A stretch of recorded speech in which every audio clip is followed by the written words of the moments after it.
আজ পশ্চিমবঙ্গের সরকারি চাকরির পরীক্ষার সিট নিয়ে একটা অঙ্ক কষবো, রাজনীতি নয় শুধু হিসেব। রাজ্য বাজেটে ঘোষণা হলো 33% সিট শুধুমাত্র মহিলাদের জন্য সংরক্ষিত। মেয়েদের জন্য স্কিম থাকুক, সুবিধা থাকুক, মেয়েরা এগিয়ে যাক, এতে কারো আপত্তি নেই। আমরাও চাই আমাদের বোনেরা অনেক দূর যাক, কিন্তু প্রশ্ন একটাই, একজনের উন্নতি করতে গিয়ে আরেকজনকে গিয়ে আমরা খাদের কিনারায় দাঁড় করিয়ে দিচ্ছি। দেখুন, 100টা সিটের হিসাব 33% শুধু মহিলাদের জন্য, বাকি 67%-এর মধ্যে ছেলে মেয়ে, vertical reservation 22% SC, 10% EWS, 7% OBC, 6% ST.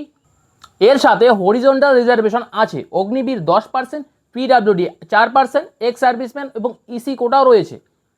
সব মিলিয়ে সংরক্ষণ দাঁড়াচ্ছে 63.15%-এরও বেশি।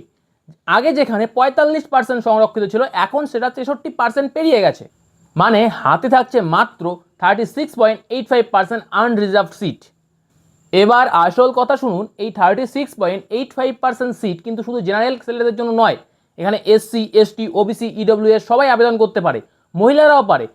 এছাড়াও অগ্নিবীর, পিডাব্লিউডি, এক্স সার্ভিসম্যান কোটারও ডিডাকশন রয়েছে। তাহলে দাঁড়ালো কি, মহিলারা 33% নিজেদের সংরক্ষিত সিটে লড়ছে, আবার বাকি 37% আনরিজার্ভ সিটেও লড়ছে। মোটামুটি 70% সিটে তাদের লড়ার সুযোগ রয়েছে।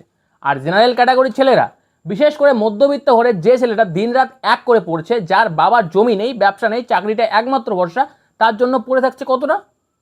বলা হয় মেয়েরা পিছিয়ে, শোষিত, মানছি, তাই সংরক্ষণ দরকার। আগেও তো ছিল, 10 বা 20% মহিলা সংরক্ষণ থাকলে কেউ কিছু বলতো না।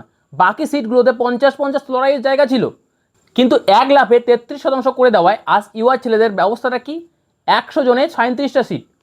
তবুও সবার সাথে ভাগ করে কাটা আকাশ ছোঁয়া। বছরের পর বছর কেটে যায়, যখন সুযোগ নেই তখন ডিপ্রেশন আসবে না?